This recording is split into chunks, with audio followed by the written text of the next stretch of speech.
Hello everyone, welcome back to my YouTube channel. শুভ রথযাত্রা তোমাদের সকলকে আমার তরফ থেকে। আর আমি চলে এসেছি সকাল সকাল আমাদের বাড়ির সামনে যে মেলাটা হয় সেখানে।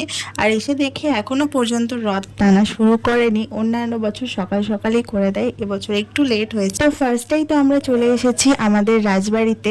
এখান থেকে ঠাকুর নিয়ে গিয়ে তারপর রথে তোলা হয়। ভিড়টা তো তোমরা দেখতেই পাচ্ছ, যত টাইম বাড়ছে তত কিন্তু ভিড় বাড়ছে। অনেক দূর দূর থেকে কিন্তু মানুষ আসে আমাদের এখানে রথযাত্রা দেখতে। আমাদের এখানে রথ কিন্তু 100 বছরের পুরনো। আর আমাদের এখানে রাজবাড়ি কিন্তু সারা বছর বন্ধ থাকে, শুধু রথের টাইমেই খোলা হয়। রথযাত্রা উপলক্ষে আমাদের এখানে যে মেলাটা বসে সেটাও কিন্তু মোটামুটি 12-15 দিন পর্যন্ত চলে টানা। আর এই যে তোমরা দলটা দেখছো নাচ গান করছে, এরা কিন্তু ইস্কন মন্দির থেকে এসছে। চলো তোমরাও শুনে নাও।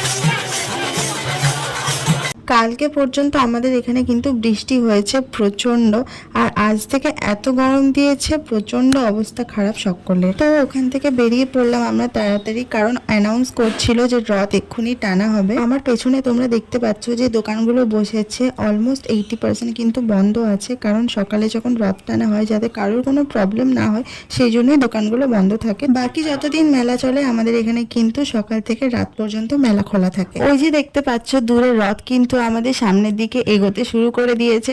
আর আমাদের এখানে রথের বিশেষত্ব হচ্ছে, আমাদের এখানে রথ যেহেতু পিতলের, হাতে করে কোনোভাবেই টানা সম্ভব না, সেই জন্য ট্রাকে করে টানা হয়। আর একটা কথা না বললেই নয়, আমরা যেহেতু এখানের বাসিন্দা, আমরা কিন্তু একটা বছর অপেক্ষা করে থাকি আমাদের রথযাত্রা কখন আসবে। রথ আমাদের ধীরে ধীরে এগোচ্ছে আর মাসির বাড়ি পৌঁছেও গেছে।